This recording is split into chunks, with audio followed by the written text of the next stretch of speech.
Okay, well, thank you, Artie.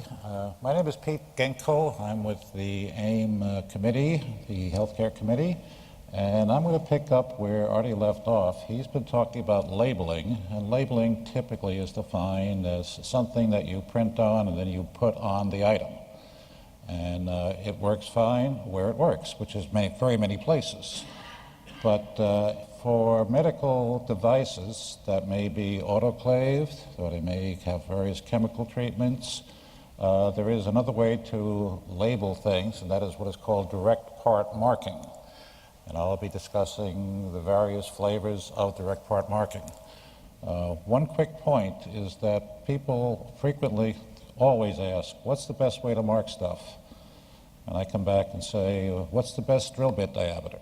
It really depends on what you're trying to do, and direct part marking in many ways is a metal working process, or plastic working process nowadays also, where you have to be aware of the type of material, the alloy, the hardness, various factors that maybe are less relevant when you do a typical label. Okay, so let's get to the definition. It's a process to permanently mark parts with product information, serial numbers, part numbers, date codes, barcodes. So it's permanent and it's on the item. Now, direct part marking, we generally use it where traceability is needed after the product is separated from its packaging. You take whatever the medical device is, you take it out of its packaging, which may have some information on it, and then you have it and you want to capture that data. Or you do it where a part is too small, where a barcode label or a tag just would not fit. Depending on the marking process that is used, you can make some very, very small marks. And the final one is probably the reason that most people do DPM, direct part marking, is that you have environmental conditions. As I mentioned, you may have temperature, you may have some autoclaving, very high humidity, you may have some chemical treatment, or in other industries that are more abusive than medical, you may have abrasion and other such things that you find in other industries, the automotive, the military, and so on. Okay, now we've decided to direct part mark. Do you want to go intrusive or non-intrusive? Non-intrusive is where you put something on the item. It could be an ink, it could be a laser bonding, liquid metal jet, silk screen, something that generally speaking, if you run your fingernail over the mark, you'll feel it. It's raised. Generally speaking, a non-intrusive mark is not as permanent as an intrusive mark, but it may be entirely adequate for your application. In many industries, they like non-intrusive marks because it does not affect the strength or the function of the item. Going to intrusive, this is where we actually get into the material, and we can abrade, burn, corrode, cut, deform, etch, and so on. Various ways to actually get the mark into the item. And typically, if you run your fingernail over an intrusive mark, you will feel some depression. Obviously, it depends how deep the mark is and so on. But your fingernail is very sensitive, and you will typically feel the mark. Okay, direct part marking is not new technology. I've seen some slides where they show a caveman with a chisel and he's whacking on a stone. That's a direct part mark. And we've come a little bit since then, but that technology still is around. The aerospace industry has used direct part marking for as long as there's been an industry there. They're very concerned about traceability of items for safety reasons. And it has been used for many years, and there are various specifications by the Air Transport Association, by the Department of Defense, and other organizations and authorizing bodies that define marking on things like turbine blades, jet engine spindles, landing gear parts which are very safety critical.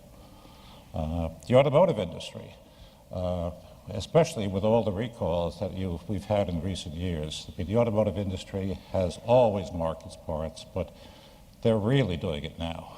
And especially safety critical items, airbag inflators, anti-lock brake systems, and so on. Here I have a picture of a steering gear housing, and you can see the direct part mark sort of to the right, and that would be a data matrix mark. In this industry, there's a lot of the .peen process, and I'll show you what that looks like.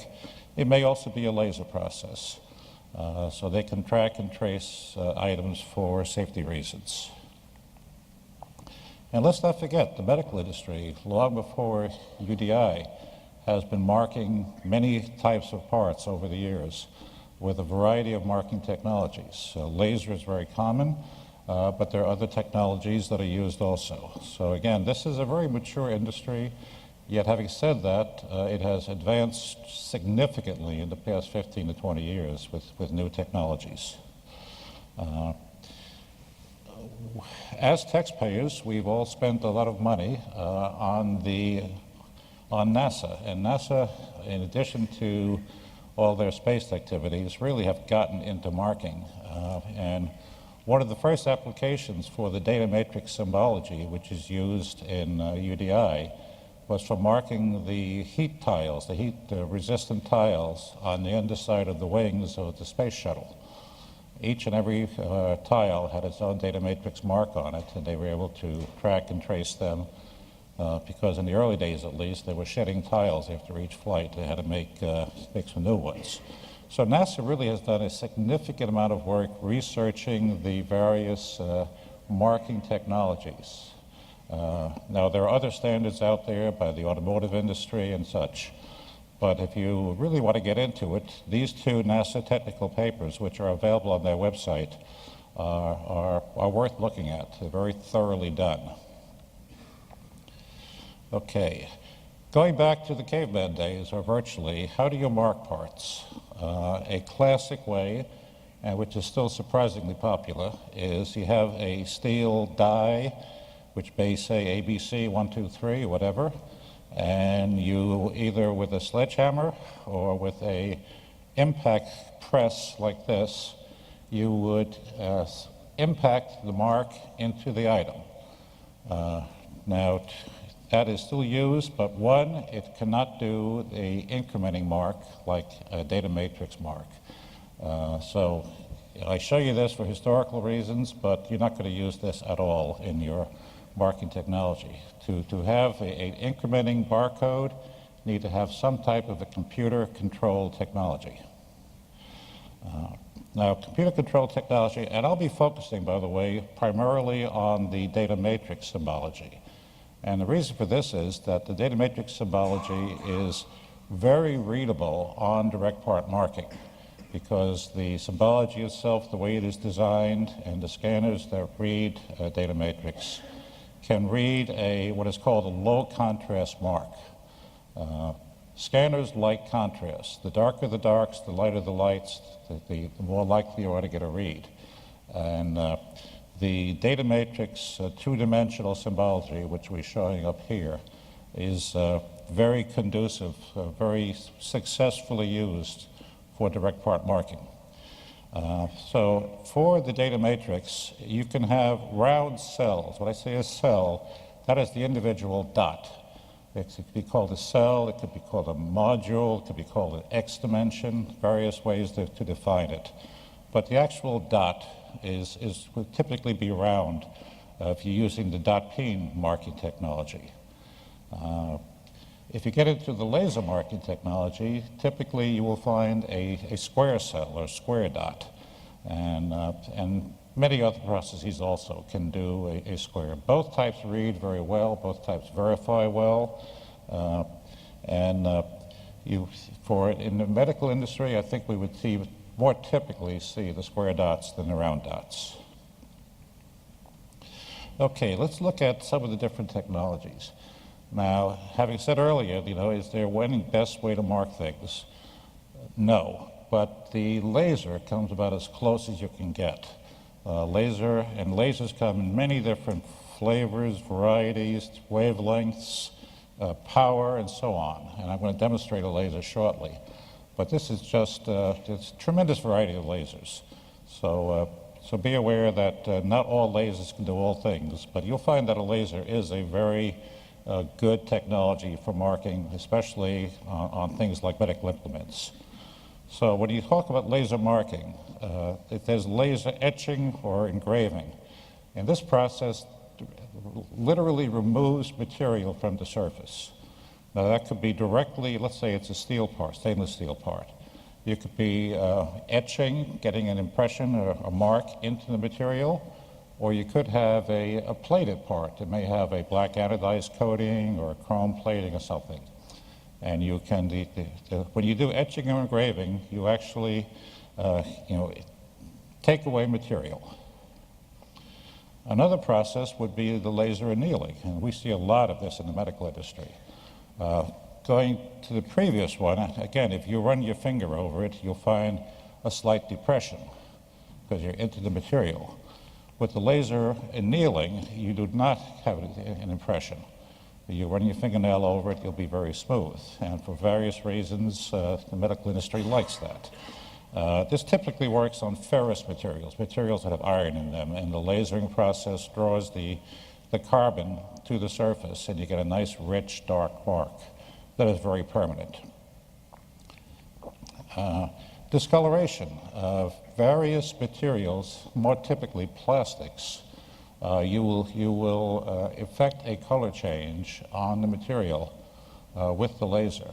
And with plastics, there are various additives that can be mixed with the plastic when it is actually the plastic part is being molded.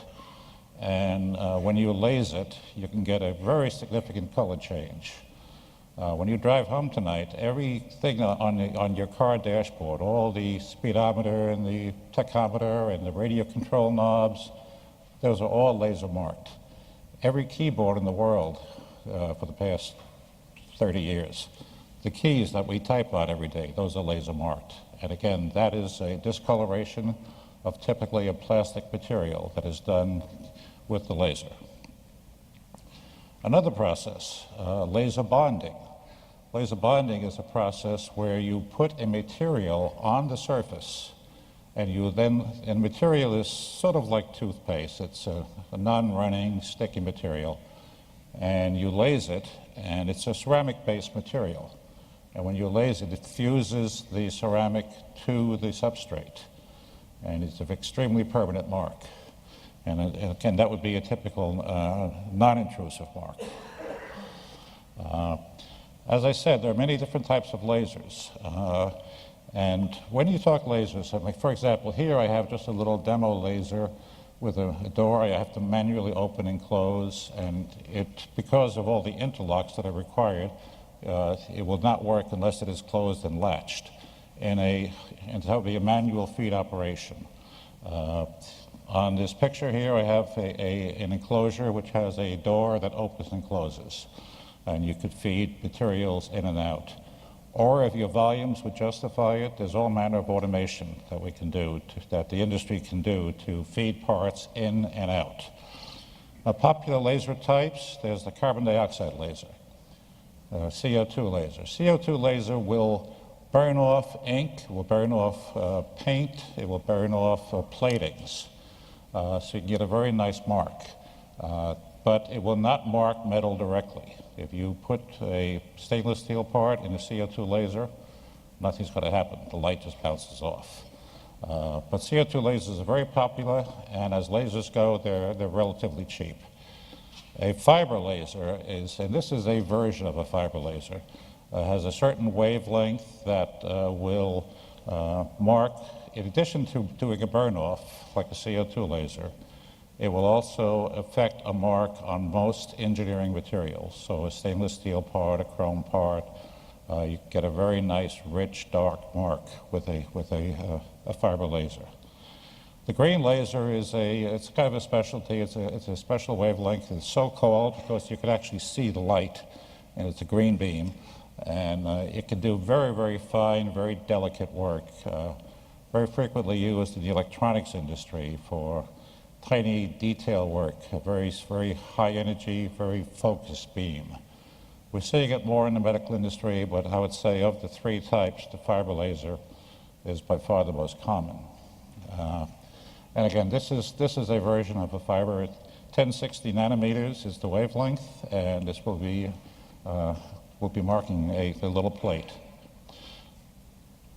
Okay, and I'll do the laser mark at the very end. Some of the other processes we see, electro-etching. This is an old technology. It's been around for a long time. It's the cutlery industry for years and years has used electro-etching. I would say it is going by the wayside because it's a little slow, it's a little sloppy. You have the electrolytes and you have to wash the solutions off and all that. But it's amazingly cheap. And if you have a low volume business where a laser may be a detriment or you can't quite afford it, electro-etching is very, very good. And here basically you have a stencil, and here I have a knife, and you're looking at the side view in the fixture there, and a pad, a spongy pad that has an electrolyte on it, comes in contact with the knife blade, and you pass a current through the stencil onto the material, and the electrically activated electrolyte will eat into the surface, make a very rich dark mark. It's really quite a nice mark, but again, it's a little bit slow and sloppy because you have to wash it off. But it's a process, especially if you have low volume, well worth considering. The dot peen marking process, this has been used for very many years. You won't see too much of it in medical, but it's probably the most rugged mark there is because you mechanically indent a dot into the surface, and it can go fairly deep. So if you have an application where you expect some type of vigorous abuse of the material over its lifetime, and you don't want it to disappear, wash away, fade out, whatever, this is a technology worth considering. So the dot peen process, the pin is actuated, goes up and down, and makes a dot. You can see from the slide on the right, the pin comes in different tip radii, and you actually make an impression into the material. Virtually every jet engine turbine blade in the world is marked with the dot peen process. It is so rugged, it's so durable. But again, it makes the surface a little bit rough, which you may not want on a medical device. Now, the dot peen can be actuated with electric marking or with pneumatic marking. So these are basically the popular processes. It comes down to you really have to analyze your application, determine what you're trying to do. Can you live with a rough surface, or does your surface have to be smooth? Can you live with a process that takes 40 seconds, or do you need to do it in 3 seconds? A lot of trade-offs. And as I said earlier, I will demonstrate the laser right now, and if our videographer here says he's got a good picture of it. And after the talk is over, we're going to relocate this equipment to the AIM booth, which is out in the lobby, and we'd be glad to show you the process in a bit more detail.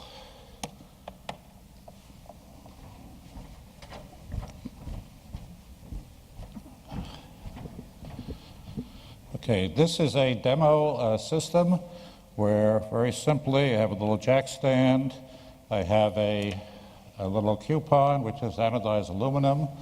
I actually have one in there already, and if this were a real world process, we would not use a manual load and unload like this. It would be highly automated. But this will demonstrate the technology. And this is what is called a beam steered laser. A beam steered laser, the light there are two little mirrors, and they direct the light back and forth. It's rather rapid. Okay, now in order for it to work, it has to be locked up.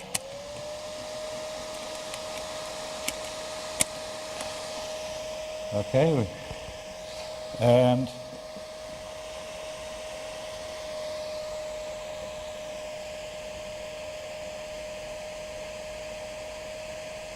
that's it.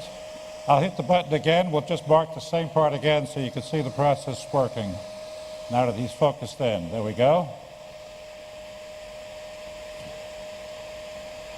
Okay, thank you.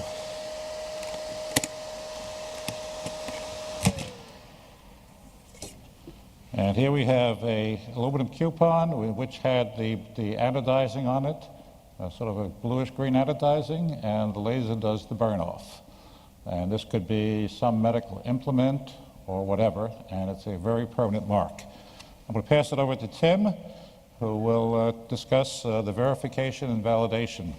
And one final point is that virtually any marking technology nowadays will lay down a very good mark if you basically have it running right. But as Arnie said earlier, it's the data is the important thing. You get the data into the system, it will lay down a good mark, it will be correct.